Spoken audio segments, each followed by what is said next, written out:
رقم مليون جنيه في سوق العربيات. كل يوم في مفاجاه، والايدو بلس من اكبر المفاجآت. ايه الموضوع؟ خلود هيقول لك.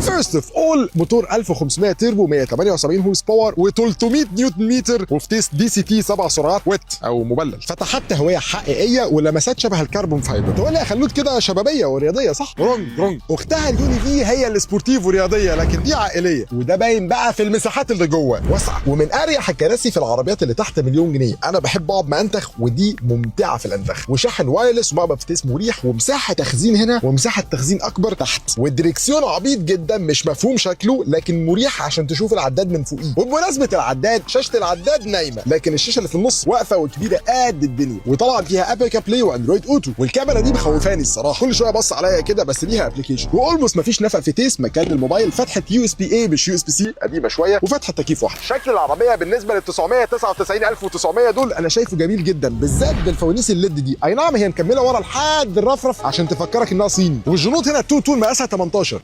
البتاعه دي مستفزه جدا. سبويلر مدي شياكه، والليدات ورا برده مسحوبه عشان تفكرك برده مياو. والاكس دبل اللي تحت اللي فيه لمسات كربون فايبر فيك، وفتحات جاكمان فيك. انا زهقت. لكن الشنطه كبيره قد الدنيا، 520 لتر، بس مش هفتحها عشان مكركبه. ودي كانت الشنجان الايدو بلس. لو اتبسطت بيها اعمل فولو لخلود، واشوفك الفيديو الجاي.